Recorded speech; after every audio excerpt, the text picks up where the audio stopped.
گزشتہ بہت سے خطبات میں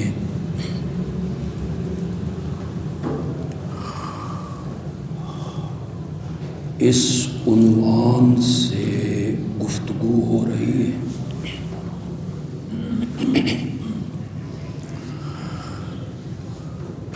کہ نبی اکرم صلی اللہ علیہ وسلم کی سیرت کا نمایاں پہلو یہ ہے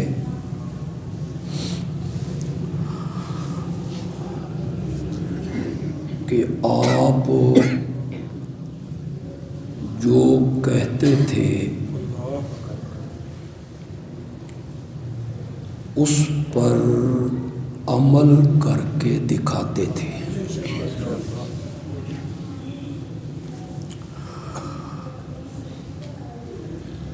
جن باتوں کا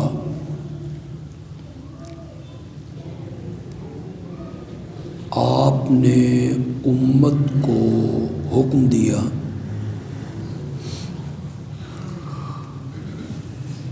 اس سے بڑھ کر آپ نے ان پر عمل کر کے دکھایا۔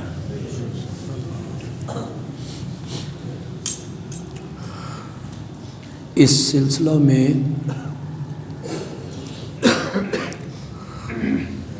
میں نماز کا ذکر کر چکا ہوں کہ آپ نے امت کو 5 وقت کی نماز پڑھنے کا حکم دیا اور خود آپ نے 6 نمازیں پڑھ کے دکھائیں۔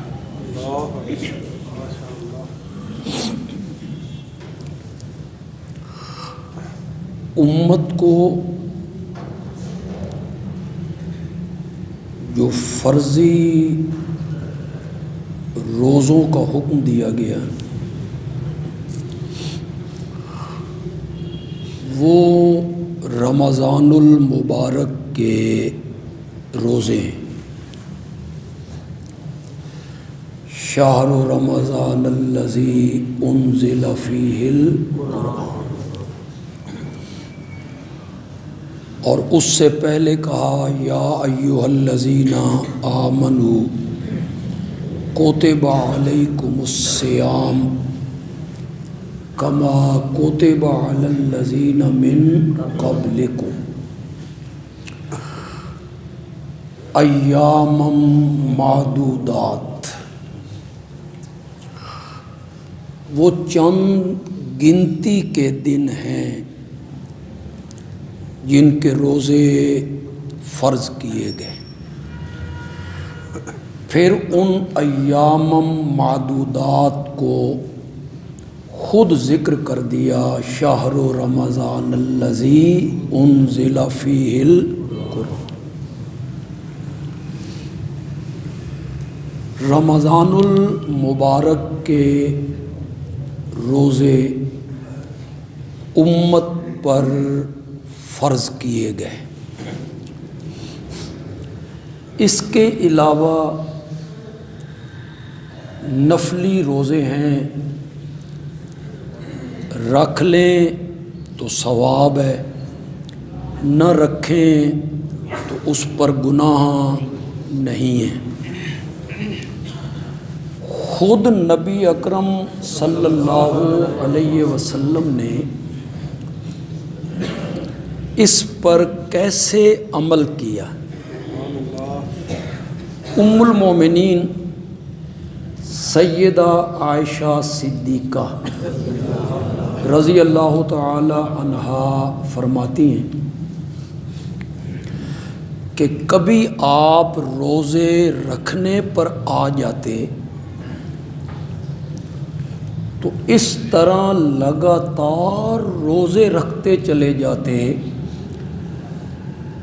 کہ ہم تصور کرتے کہ یہ درمیان میں کوئی دن بھی نہیں چھوڑیں گے،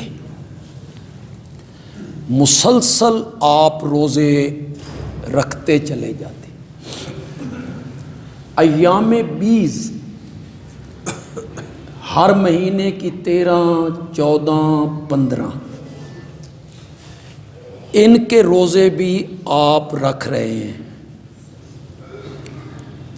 ہر سوموار اور ہر جمعرات کے دن بھی آپ روزہ رکھ رہے ہیں۔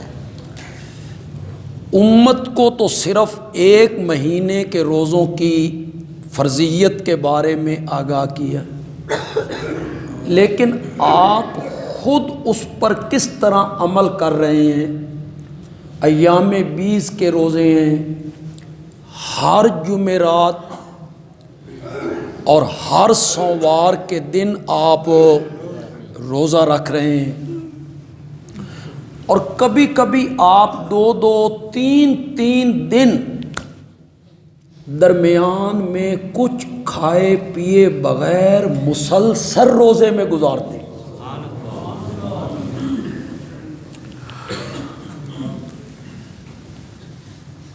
صوم وصال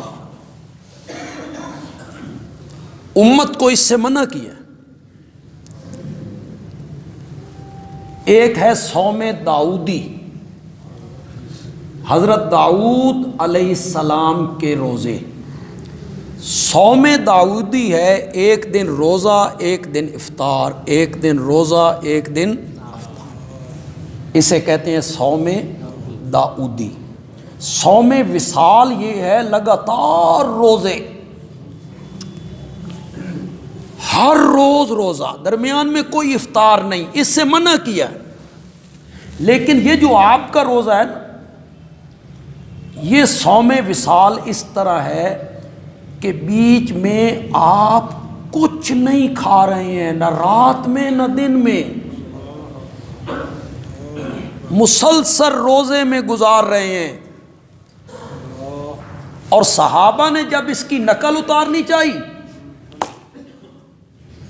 کہ ہم بھی اس طرح کا روزہ رکھیں، تو آپ نے صحابہ کو اس سے منع کر دی کہ تم یہ کام نہ کرو۔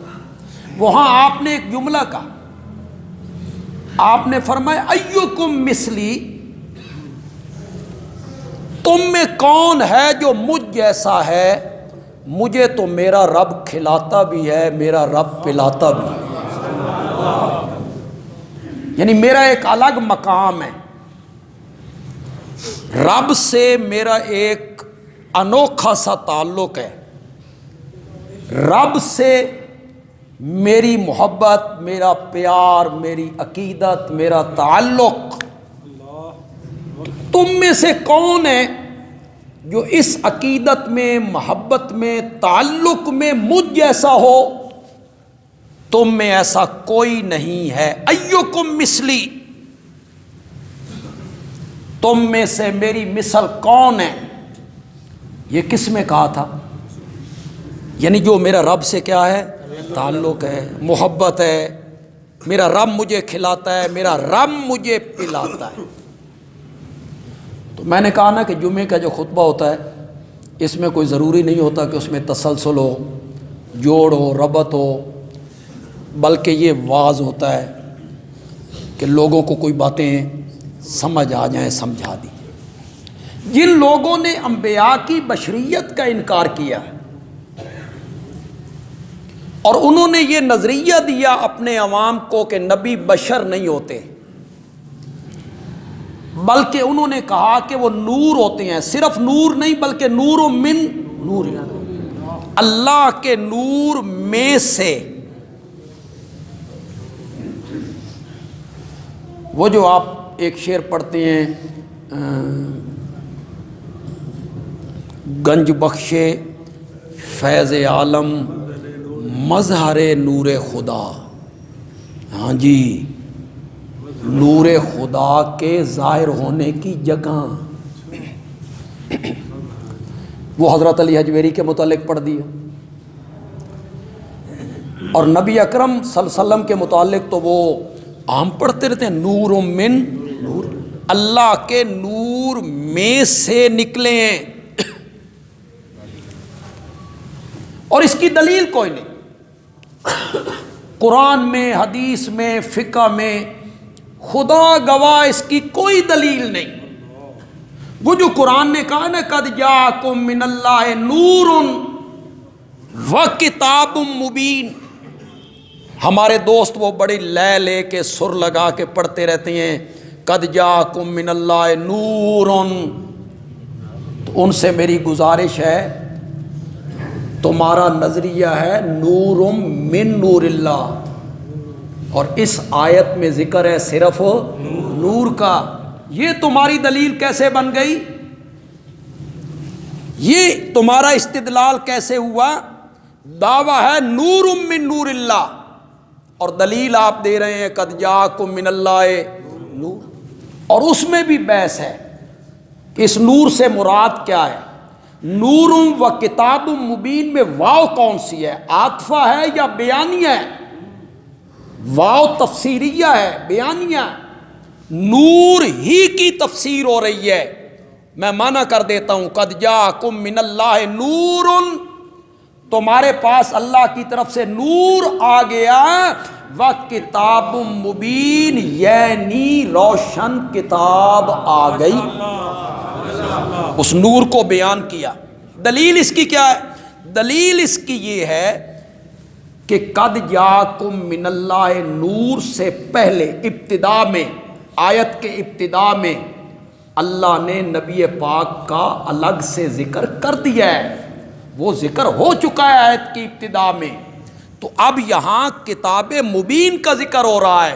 اور اگر پھر بھی کسی کو ضد ہو اس بات کی کہ نہیں یہاں سے نور نبی پاک مراد ہیں، تو میں کہوں گا کہ چلو آپ کی یہ بات مان بھی لیں، تو کتاب مبین کے آگے پڑھیے تو صحیح کیا اللہ نے کہا ہے؟ قد جاءکم من اللہ نور، تمہارے پاس اللہ کی طرف سے نور آ گیا، وکتاب مبین روشن کتاب آ گئی، یہدی بہ اللہ، اللہ اس نور کے ساتھ کیا دیتا ہے؟ نور سے مراد نور ہدایت ہے، یعنی کفر کے اندھیروں میں نبی پاک کے ارشادات جو ہیں وہ کیا ہیں؟ نور ہے، روشنی ہے، راستہ دکھاتے ہیں۔ اسی طرح قرآن بھی نور ہے، دلیل کوئی نہیں نور من نور اللہ کی، لیکن مسلسل پڑھا جا رہا ہے، مسلسل منبر پہ بیان ہو رہا ہے کہ نبی پاک نور من نور اللہ ہے، اللہ کے نور میں سے ہیں۔ لے دے کے صرف ایک حدیث پیش کی جاتی ہے، آپ عن جابر، حضرت جابر سے روایت ہے، نبی پاک نے فرمایا اول ما خلق اللہ نوری، سب سے پہلے اللہ نے میرے نور کو پیدا کیا۔ یہی ایک دلیل ہے، یہاں بھی نور من نور اللہ کا کوئی ذکر نہیں، لیکن یہی ایک حدیث ہے جو حضرات پیش کرتے ہیں، کبھی کہتے ہیں فلاں بزرگ نے لکھا ہے، فلاں کتاب میں لکھا ہے، فلاں کتاب میں لکھا ہے۔ آپ کو لطف کی اور علم کی بات بتاؤں، اگر آپ اپنے پلے باندھ لیں، جتنے لوگوں نے اس حدیث کو روایت کیا انہوں نے اس کا ماخذ مصنف عبد الرزاق کو قرار دیا۔ مصنف عبد الرزاق ایک کتاب ہے حدیث کی 11 جلدوں میں، سب نے اس کے ذمے لگا دیا کہ یہ حدیث کس میں درج ہے؟ مصنف عبد الرزاق نے یہ حدیث نقل کی ہے۔ بعد کے لوگوں نے لکھی یہ حدیث، لیکن ذمے لگاتے چلے گئے مصنف عبد الرزاق کے۔ جس بندے نے یہ حدیث گھڑی تھی اور نبی پاک کے ذمے لگائی تھی، اس نے سوچا کہ مصنف عبد الرزاق غیر معروف کتاب ہے، مشہور کتاب نہیں ہے، اس نے کب شائع ہونا ہے، کب عام ہونا ہے، کب پاکستان اور ہندوستان اور بنگلہ دیش میں یہ پہنچنی ہے، چلو اس دے ذمے لاؤ، نہ یہ چھپے گی نہ کسی نو پتہ لگے گا۔ اس نے ذمے لگا دی، بعد والے مکھی پہ مکھی مارتے مارتے چلے آئے۔ لبنان اور بیروت کے کتب خانوں نے 1975 میں اس کتاب کو شائع کر دیا۔ لبنان والوں نے، بیروت نے اس کتاب کو شائع کر دیا، پاکستان میں بھی آ گئی، ہم نے بھی خرید لی، ہمارے مکتبے میں آج بھی موجود ہے، 11 جلدوں میں ہے۔ کھنگال کھنگال کے تھک گئے، اس حدیث دا نام نشان جس نے گھڑی کس پر جھوٹ بولا۔ تمہیں شرم نہیں آتی؟ بہتان باندھتے ہوئے تمہیں حیا بھی نہیں آتی؟ کل قیامت کے دن نبی پاک کا سامنا کیسے کرو گے؟ میں یہاں منبر پر ایک بات نہیں کہتا اور آپ باہر جا کے کہتے ہیں کہ بندیالوی نے یہ کہا ہے، میں نے نہیں کہی۔ اس کو کیا کہتے ہیں؟ کس پر؟ مجھ پر۔ اس کا گناہ جانتے ہیں آپ؟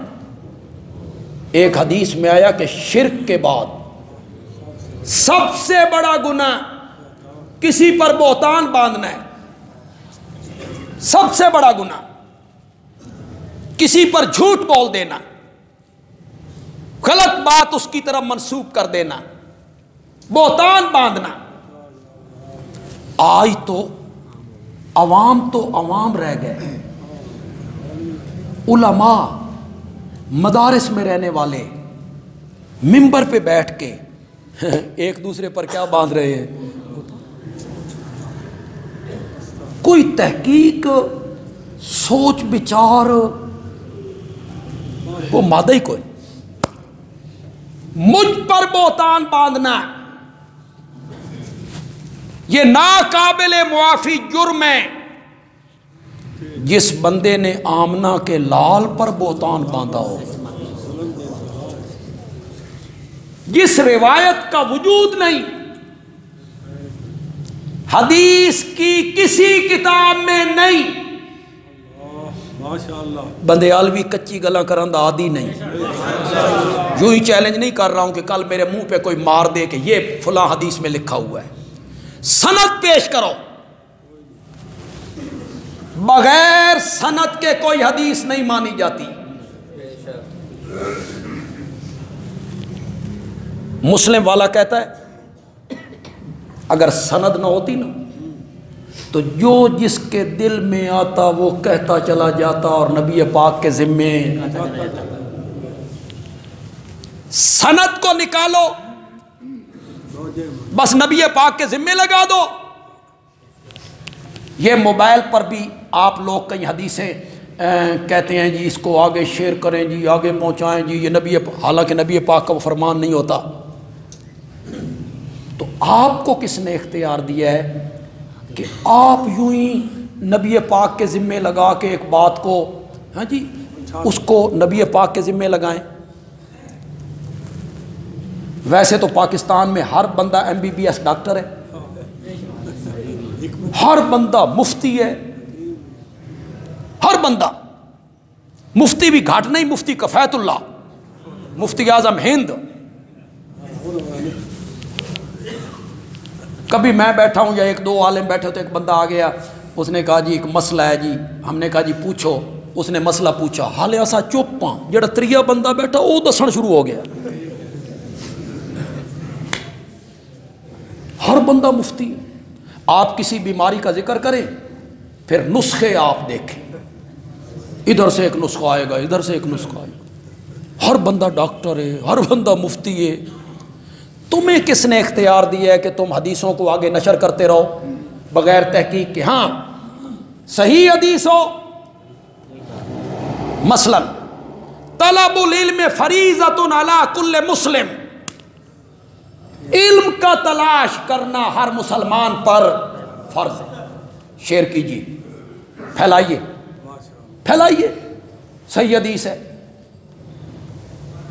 اپنے بھائی کے لیے وہی پسند کرو جو اپنے لیے پسند کرتے ہو، پھیلائیے۔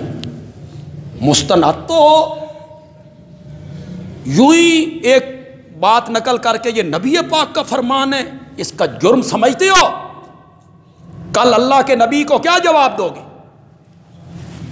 بہتان باندھنا، اور بہتان بھی نبی پاک پر، جس حدیث کا نہ کوئی سر نہ پیر کچھ بھی نہیں ہے، اسے لوگ دھڑلے سے بیان کرتے۔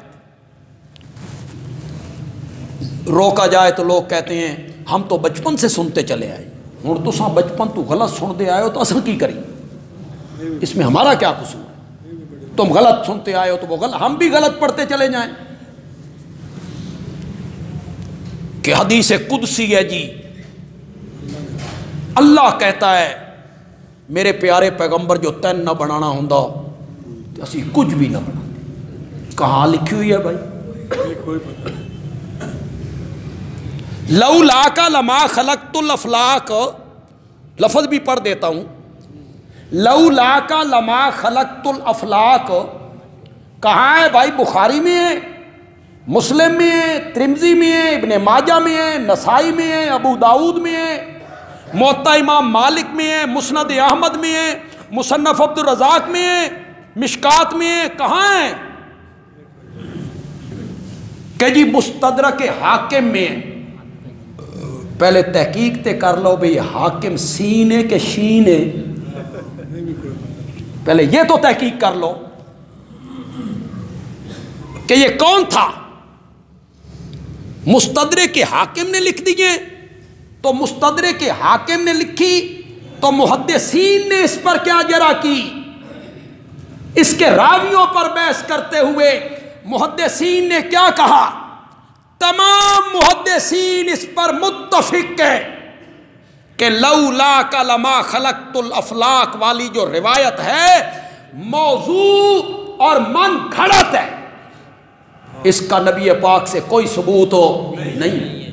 کسی کے پاس ہے تو پیش کرے، لے آئے۔ چیلنج کرنا میرا نہ عادت ہے، نہ میں نے کبھی عادت اپنائی ہے، نہیں ہے کسی حدیث میں۔ جس نے نقل کیا اس پر جرح موجود ہے۔ ھذا حدیث موضوع، موضوع کا کیا معنی تھا؟ وضع کی گئی، وضع کی گئی، گھڑی گئی، گھڑی گئی۔ تم اب میں تمہیں کیا بتاؤں یار؟ غالباً ملا علی قاری نے لکھا، غالباً اگر میرا حافظہ کام کر رہا ہے تو ملا علی قاری نے لکھا کہ حضرت علی رضی اللہ تعالی عنہ اور ان کے گھرانے کے فضائل کے بارے میں 3 لاکھ حدیثیں گھڑی گئیں۔ سن رہے ہو کہ کوئی نہیں سن رہے ہو؟ کتنی؟ جی یہ تو دعائیں دیں آپ علماء محدثین کو جنہوں نے چھانٹی کر دی ہے، اسماء رجال کی کتابیں لکھی انہوں نے چھانٹ دیا۔ آپ جانتے ہیں بخاری میں کل کتنی حدیثیں ہیں؟ 5000 کل۔ اور یہ جو لوگ کہتے ہیں فلاں عالم حافظ الحدیث ہیں جی، انہوں نے لکھ حدیثاں یاد نے، لکھ ہیں کتھے؟ لکھ ہیں کتھے؟ لاکھ حدیثیں یاد ہیں جی ان کو، بس جو جس کے دل میں آتا ہے وہ پڑھتا چلا جاتا ہے، بیان کرتا چلا جاتا ہے، باتیں اڑاتا چلا جاتا ہے۔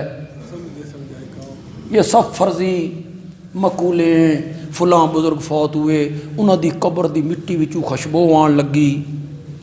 یار کسی صحابی نے روایت کی ہے کہ حضرت ابوبکر کی قبر سے خوشبوئیں آتی تھی؟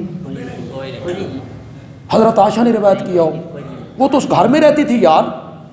حضرت عمر کی قبر سے خوشبو،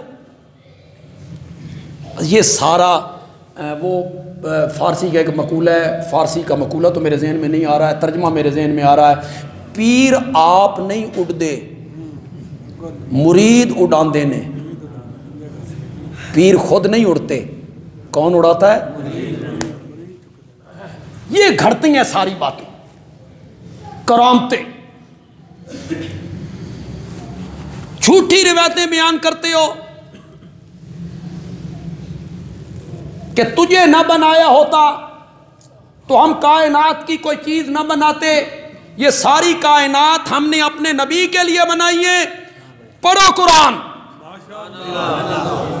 آپ سب کو یہ آیت یاد ہوگی. میں شروع کروں گا, آگے آپ پڑھتے چلے جائیں گے. وَمَا خَلَقْتُ الْجِنَّ, ہم نے جنوں اور انسانوں کو صرف ایک غرض کے لیے پیدا کیا ہے کہ اس دھرتی پر میری عبادت. اس کائنات کی تخلیق کا مقصد یہ تھا, اللہ کی توحید. کیوں جی؟ آپ سب نے یہ حدیث سنی ہوگی علماء سے, جب اس دنیا میں کوئی بھی لا الہ الا اللہ کہنے والا نہیں رہے گا, کیا جائے گی؟ ایک بندہ بھی اللہ اللہ کرنے والا ہوگا تو قیامت نہیں آئے گی. ایک بندہ بھی اللہ اللہ کرنے والا نہیں رہے گا تو قیامت آ جائے گی. کیوں؟ اللہ کہیں گے جس مقصد کے لیے کائنات سجائی تھی اس کو ماننے والا ہی کوئی نہ رہا, اب ہم نے دنیا بسا کے کیا لینا ہے, قیامت قائم کر. ملا علی قاری نے ایک بات لکھی لولاک لما خلقت الافلاک پر, اس حدیث پر کہ تجھے نہ بنایا ہوتا تو کچھ نہ بناتے. کہتے ھذا حدیث موزون ولیکن معنیٰ صحیح, روایت تو موضوع ہے, من گھڑت ہے, لیکن معنی اس کا درست ہے. سمجھ رہے ہو کہ نہیں سمجھ رہے ہو؟ حدیث تو کیا ہے؟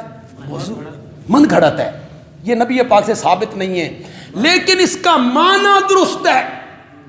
ملا علی قاری بہت اونچا آدمی ہے, پتہ نہیں کیا معنی کرنا چاہتا ہے. ایک معنی کیا میری جماعت کے شیخ مولانا حسین علی نے رحمت اللہ علیہ, فرمایا میں معنی کرتا ہوں. ملا علی قاری کہتا ہے نا کہ معنی صحیح ہے تو معنی میں کر دیتا ہوں. میں حضرت مولانا حسین علی رحمت اللہ علیہ کا کیا ہوا معنی بیان کرتا ہوں, آپ کو پسند آ جائے کہ زبردست معنی کیا ہے, مزہ آ گیا, تو پھر سبحان اللہ کہیں گے نا آپ. مولانا حسین علی کہتے ہیں معنی اس کا یہ ہے کہ میرے پیارے پیغمبر, میرے محبوب پیغمبر, اگر میں نے تجھے پیدا کر کے اور تیری زبان مقدس سے اپنی توحید کا اعلان نہ کروانا ہوتا تو میں کائنات پیدا بھی نہ کرتا. ہم نے تو کائنات ہی اس لیے پیدا کی ہے کہ نبی بھیجیں اور نبیوں کی زبان سے اپنی توحید کا اعلان کرواتے رہے. یہ کائنات بنی ہے اللہ کی توحید کے لیے. اللہ کی وحدانیت پر بطور دلیل کیسے سمجھاؤں آپ کو؟ اللہ کی توحید پر بطور دلیل سبح للہ ما فی السماوات و ما فی الارض, سبحان اللہ, زمین و آسمان کی ہر چیز اللہ کی تسبیح پڑھتی ہے. ہر چیز, یہ لکڑی بھی, یہ پتھر بھی, یہ لکڑی بھی, پرندے بھی, درندے بھی, چرندے بھی, چیمٹیاں بھی, کیڑے بھی, مکوڑے بھی, مچھر بھی, زمین سے اگنے والا تنکا بھی, پھل بھی, پھول بھی, سبزہ بھی, فصلیں بھی, اناج بھی, ریت کے ذرے بھی, پہاڑ کے کنکر بھی, ستارے بھی, چاند بھی, سورج بھی, بادل بھی, بجلی بھی, پڑنے والی بارش کے قطرے بھی, اولے بھی. اللہ اکبر.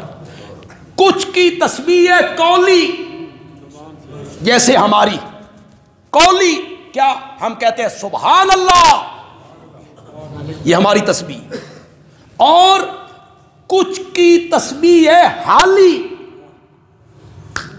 گل مشکل نہیں ہوگی لیکن آسان کر دیتا ہوں, لطف آ جائے گا آپ کو. کچھ کی تسبیح ہے قولی, جن کی زبانیں ہیں زبان سے تسبیح پڑھتی ہیں سبحان ربی الاعلیٰ، سبحان ربی العظیم. کچھ کی تسبیح حالی جن کی زبان کوئی نہیں، تنکا، پھول، پھل، اناج، ذرہ، کنکر، ان کی تسبیح حالی ہے. یہ پتا بزبان حال کہتا ہے مولا میرا وجود اس پر گواہ ہے، تیرا کوئی شریک نہیں ہے، کوئی شریک نہیں. یہ تسبیح ہے حالی، ان کی حالت بتاتی ہے، ان کی حالت بتاتی ہے، اس کا کوئی شریک نہیں. ان کو پیدا کرنے والا کون ہے؟ ہر چیز تسبیح پڑھ رہی، کچھ قولی کچھ حالی، ان کی حالت بتاتی. ذمہ داروں، آپ میں سے جو ذمہ دار ہیں، تلاگنگ کا علاقہ ہو، اٹک کا علاقہ ہو، ایبٹ آباد کا علاقہ ہو، مانسیرے کا علاقہ ہو، وادی ناران ہو، کاغان ہو، پتھریلی زمین ہو، پہاڑ ہو، اس میں سے کونپل باہر نکلے،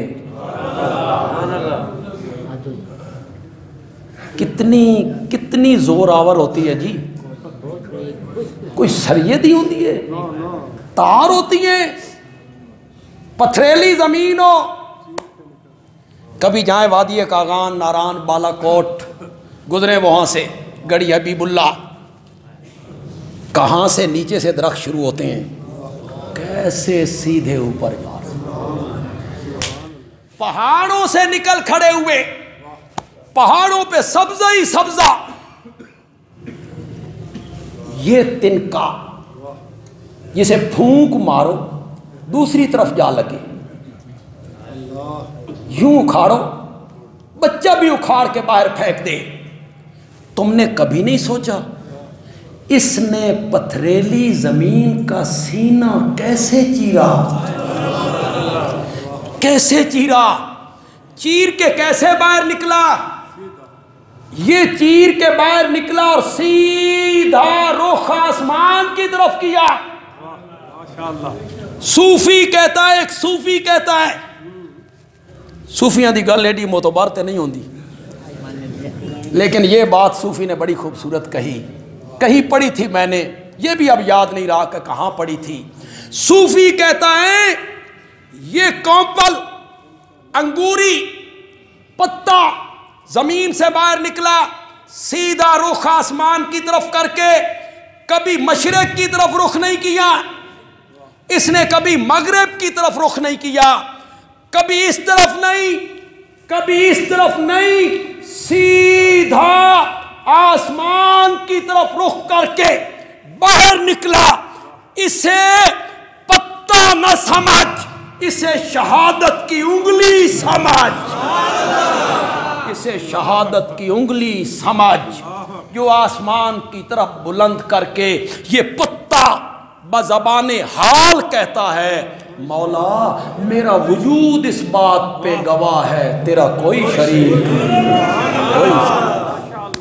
سبح للہ ما فی السماوات و ما فی الارض، زمین و آسمان کی ہر چیز ہماری تسبیح پڑھ رہی ہے.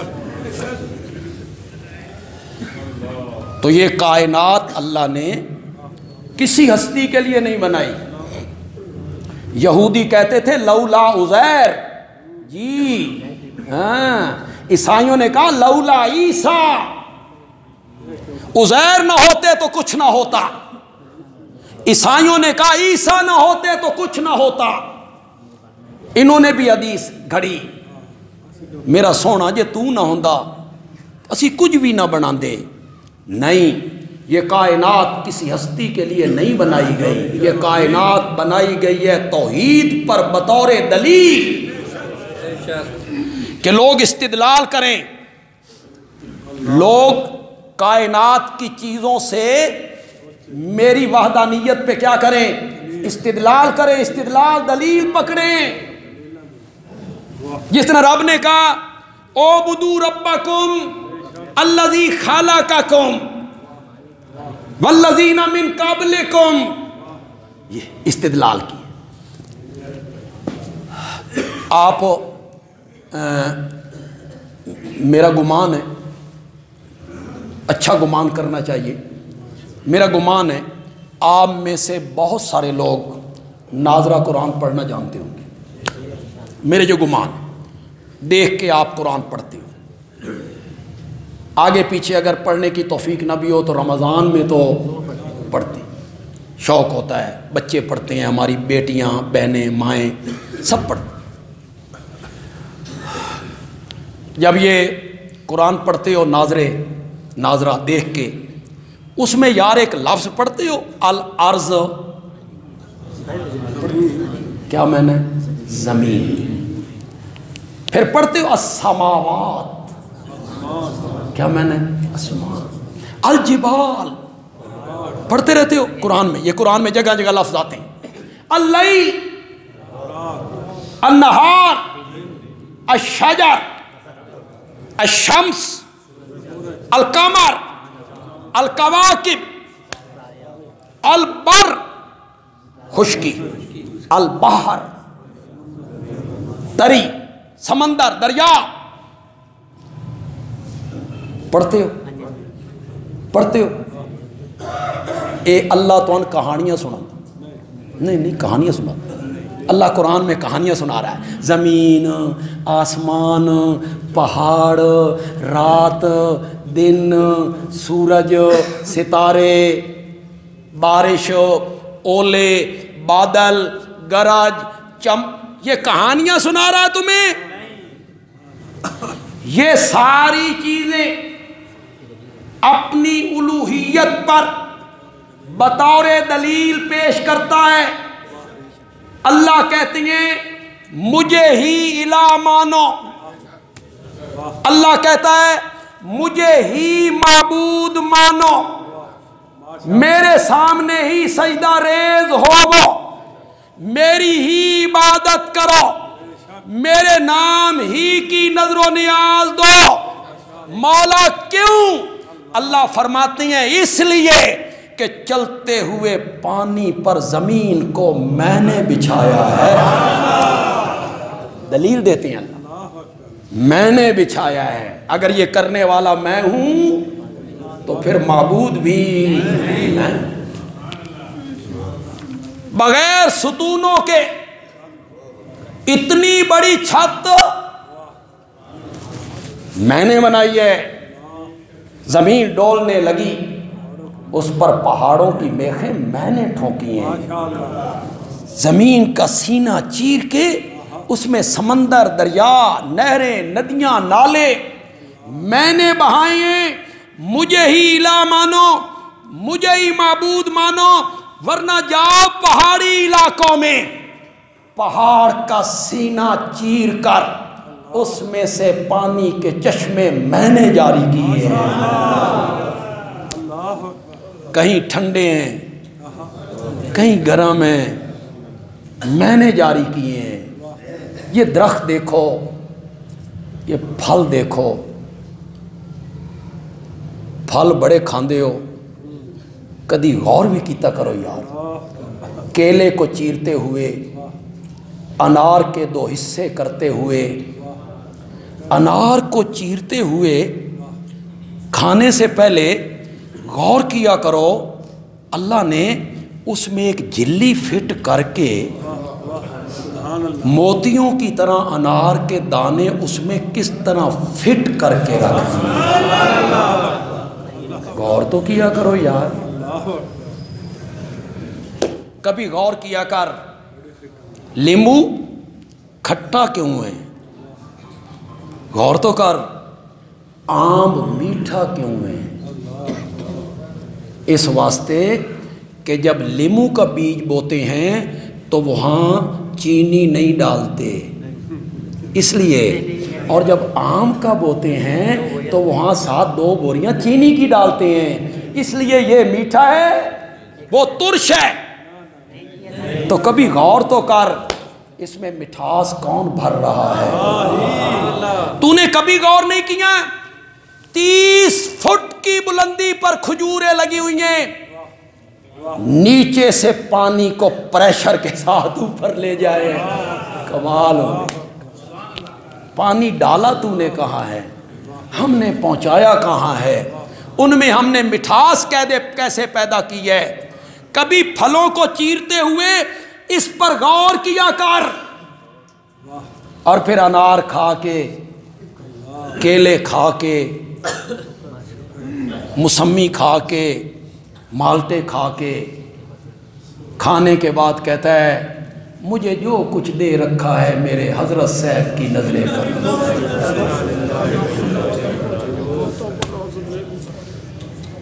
لگ جائے گا پتہ جب اللہ کے پاس پہنچو گے تو. مولا تیرے بھی بڑے حوصلے نے, بڑے حوصلے. اللہ کہتا اور لے, اور لے. اساں ایو جی ایف آئی آر کٹنا چاہتے ہیں جدی ضمانت نہ ہوئے. جانا کتھے ہی. یہ سب چیزیں کھانے کے بعد نعرہ لگاتا ہے یا پیر مدد. واہ, یہ سب کچھ کھانے کے بعد وہ کہتا ہے اس میں سے حصہ نکالو فلاں بزرگ کے نام کا. کبھی دودھ کو ذمہ دار, خیر ہم نے دودھ کا کیا ذکر کرنا ہے یار, سانتے دودھ دا ذائقہ ہی بھول گئے. ہم شہریوں نے کیا ذکر کرنا ہے دودھ کا, پتہ نہیں ہم کیا بلا پیتے رہتے ہیں. وہ دودھ نہیں ہوتا, پتہ نہیں اس میں کیا کرتے ہیں وہ. اللہ ہمارے ملک پہ رحم فرما دے. ذمہ داروں سے پوچھو جب وہ دودھ دوتے ہیں, اللہ اکبر, اتنا شفاف, اتنا صاف, بن کہاں رہا ہے جگر میں. جانور کے جگر میں. خون بھی کہاں بن رہا ہے, بلغم بھی, جگر. اسے جگر میں اٹھا کے لے گئے تھے معدے سے. پہلے معدے میں پہنچی تھی نا غذا, یہاں سے الگ کیا گوبر سے. اللہ اکبر, گوبر سے. یہاں سے گوبر بھی بنا, اصل غذا بھی. اصل غذا کو چھانٹ لیا, چھانٹ کے جگر میں پہنچایا. جگر میں کام کرنا شروع کیا, خون بنایا, دل, دودھ بنایا, تھنوں کو سپلائی کر دیا. قرآن بولا, دو جگہ پہ بولا. میں یہ کئی دفعہ بیان کر چکا ہوں, لیکن توحید کا جو گلشن ہے اس کو سیرابی ہوتی ہے, پانی ملتا ہے, پانی لہلہانے لگ جاتا ہے. قرآن بولا اِنَّ لَكُمْ فِي الْأَنْعَامِ لَعِبْرَةً. اگر کائنات کی ہر چیز دیکھ کر میری الوہیت کی سمجھ نہیں آئی, دروازے پہ بندھے ہوئے جانور کو دیکھ. دلیل پکڑ دلیل. نسقیکم, کیا بات ہے, کیا بات ہے. اسقیکم, اسقیکم, میں نے پلایا. مانا ہوتا میں نے پلایا. کیسا تنتنا پیدا کیا, دبدبا. نسقیکم, ہم نے پلایا, ہم نے. نسقیکم مما فی بطونہ من بین فرث ودم. جب غذا معدے میں تھی ہم نے گوبر سے الگ کر لی. جب جگر میں تھی ہم نے خون سے الگ کر لی. گوبر کا رنگ گدلا, پھر وہ بدبودار. خون کا رنگ سرخ, پھر وہ پلیت. من بین فرث ودم, ایک طرف گوبر پلیت تھا, ایک طرف خون پلیت تھا. دو پلیتیوں کے درمیان میں سے ہم نے تیرے برتن میں ڈالا لبنن خالصا، لبنن خالصا، کہو تو صحیح یار، لبنن خالصا، لبنن خالصا۔ اور جب تیرے برتن میں آ گیا تو تو نے کہا یہ تو داتا دربار پہ جائے گا،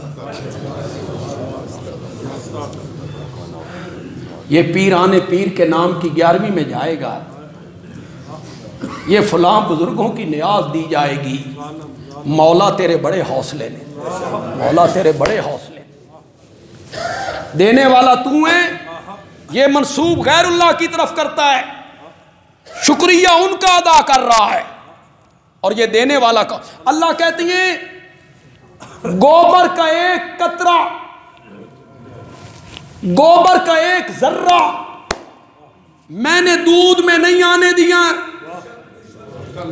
تیری طبیعت نازک ہے نا، تو نازک طبیعت والا ہے، گوبر سے نفرت کرتا ہے، میں نے گوبر کا ذرہ نہیں آنے دیا، خون کا ایک قطرہ میں نے دودھ میں نہیں آنے دیا۔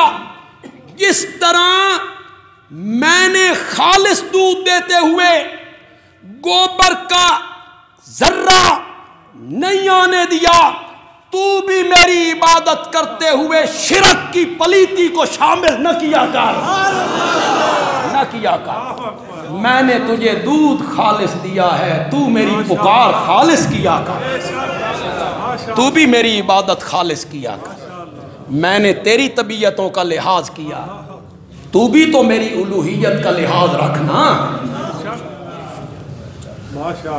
تو یہ ساری کائنات اللہ نے بنائی کس لیے؟ اپنی وحدانیت پر بطور دلیل۔ یہ کسی ذات کے لیے کائنات نہیں بنائی گئی، یہ کسی ہستی کے لیے نہیں بنائی گئی۔ جو روایت پیش کی جاتی ہے وہ موضوع ہے، وضع کی گئی ہے، نبی پاک پر جھوٹ بولا ہے جس نے بھی بولا ہے۔ اور اگر آپ میں کوئی عربی سے شدھ بدھ رکھنے والا آدمی موجود ہے، کوئی پبلک میں سامعین میں موجود ہے، تو وہ بولے لولا کے ساتھ عربی میں کا ضمیر آتی ہے یا انت آتی ہے، بولے وہ لولا کا نہیں ہوتا، لولا انت۔ جس نے گھڑی اسے اتنا بھی پتہ نہ چلا کہ میں لفظ ہی غلط استعمال کر رہا ہوں، لولا کا نہیں، لولا انت۔ موضوع حدیثیں بیان کی جاتی، ان کے سہارے لیے جاتے۔ ذکر یہ کرنا چاہتا تھا کہ جب نبی پاک نے مسلسل روزے رکھے تو آپ نے فرمایا ایکم مثلی، تم میں کون ہے میرے جیسا؟ تو یہاں سے ہمارے دوستوں نے استدلال پکڑ لیا کہ نبی بشر نہیں ہوتے، آپ نے خود کہا ہے کہ تم میں مجھ جیسا کون ہے، اس کا کیا معنی ہے؟ بشر ہونے میں مثلیت، اس میں کیا ایکم مثلی؟ نبی پاک کے کہنے کا مقصد یہ تھا جیڑا رب نال میرا تعلق ہے وہ تہاڈا نہیں، میں اللہ کا نبی ہوں، مجھ پر جبریل آتا ہے، وحی آتا ہے، رب کے سلام آتی ہیں۔ اس معنی میں آپ نے کہا کہ تم میں سے کون مجھ جیسا ہے؟ مرتبے میں، مقام میں، درجے میں، عظمت میں، علم میں، رب کے ساتھ تعلق میں تم میں کون ہے جو مجھ جیسا ہے؟ یہ معنی ہے ایکم مثلی کا، یہ معنی ہے کہ میں بشر نہیں ہوں۔ کدھر لے جاؤ گے رب کے قرآن کو؟ 16واں پارہ ہے، سورت کاف ہے، سورت کاف کی آخری آیت ہے، اللہ تعالیٰ کہتے ہیں کل، میرے پیغمبر آپ کہیں انما انا بشر مثلکم، اور وہاں کیا کہا ایکم مثلی، تم میں کون ہے مجھ جیسا میری مثل، اور یہاں کیا کہہ رہے ہیں انما انا بشر مثلکم۔ تو پھر ایسا معنی کرو کہ قرآن اپنی جگہ پہ صحیح ہو جائے، میرے نبی کا فرمان اپنی جگہ پہ صحیح ہو جائے. یہاں کیا کہا؟ ایو انما انا بشرم مثلکم. کس معنی میں؟ کس معنی میں مثلکم؟ تمہارے بھی ماں باپ، میرے بھی ماں باپ، تم بھی پیدا ہوئے، میں بھی پیدا ہوا. تم نے بھی کسی عورت کا دودھ پیا، میں نے بھی کسی عورت کا دودھ پیا. تم نے بھی بکریاں چرائیں، میں نے بھی بکریاں چرائیں. تم بھی تجارت کرتے ہو، میں بھی تجارت کرتا ہوں. تم بھی سفر کرتے ہو، میں بھی سفر کرتا ہوں. تم نے شادیاں کی، میں نے بھی شادی کی. تمہارے بال بچے، میرے بھی بال بچے. تم بھی تھک جاتے ہو، میں بھی تھک جاتا ہوں. تم بھی رات کو سوتے ہو، میں بھی سوتا ہوں. تمہیں بھی بھوک لگتی ہے، مجھے بھی بھوک لگتی ہے. تمہیں پیاس ستاتی ہے، مجھے بھی پیاس ستاتی ہے. تمہیں بخار چڑھ جاتا ہے، مجھے بھی بخار چڑھ جاتا ہے. تمہارے سر میں کبھی درد ہوتا ہے، میرے سر میں بھی کبھی درد ہوتا ہے. اس معنی میں ہے انما انا بشرم. اور وہاں جو کہا ایکم مثلی، تم میں کون میری مثل ہے، وہاں کس میں؟ مرتبے میں. وہاں کیا ہے؟ مرتبے میں، درجے میں، مقام میں، عظمت میں، شان میں. شان میں، رب سے محبت میں، عقیدت میں، تعلق میں. تم میں سے کوئی مجھ جیسا نہیں. مرتبے میں تو کوئی نبی پاک جیسا نہیں. سارے نبی بھی مل جائیں تو میرے نبی کے مقام کا مقابلہ نہیں ہو سکتا.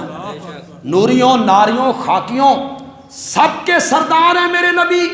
سب سے اعلیٰ ہیں، سب سے افضل ہیں اور سب سے اونچی ہیں، سب سے برتر ہیں اور سب سے بالا قدر ہیں. تو میں نے آج ذکر یہ کیا کہ میرے نبی جو کہتے تھے وہ کر کے دکھاتے. امت کو حکم دیا رمضان کے روزے رکھنے کا، اور خود رمضان کے بھی رکھ رہے ہیں، ایام بیس کے بھی رکھ رہے ہیں، ہر سوموار اور ہر جمعرات کو بھی روزہ رکھ رہے ہیں، اور کبھی کبھی 2 3 دن لگاتار رکھ رہے ہیں. بیچ میں کوئی چیز نہیں کھا رہے ہیں، نہ رات میں نہ دن میں. تو امت کو رمضان کے روزوں کا حکم دیا. تو میرے نبی کی سیرت کا سب سے اہم پہلو یہ ہے کہ میرے نبی جو امت کو حکم دیا کرتے تھے، میرے نبی وہ خود کر کے، خود آپ عمل کرتے تھے اس پر، آپ وہ کر کے امت کو دکھایا کرتے تھے. درس قرآن انشاءاللہ 18 بلاک میں آج ہوگا، اور میں خود درس دوں گا انشاءاللہ. انشاءاللہ میں نے خود درس دینا ہے آج. آپ تمام حضرات جو پہلے تشریف لاتے ہیں وہ بھی آئیں. اگرچہ سردی رکاوٹ ہوتی ہے، میرے ذہن میں ہے کہ دور کے لوگ نہیں آ سکتے، لیکن تھوڑا سا ہمت کریں تو حضرات تشریف لایا کریں. آج مغرب کے بعد انشاءاللہ درس قرآن ہوگا. باہر ایک آدمی ہوگا، وہ غریب آدمی ہے، اور اس کے مکان کی 4 دیواری نہیں ہے، اور اس کی جوان بیٹیاں ہیں، اور وہ موحد ہے، بڑا ہمارا دوست ساتھی ہے مانگووال کے علاقے میں. تو اس کے ساتھ حضرات تعاون کر کے جائیں.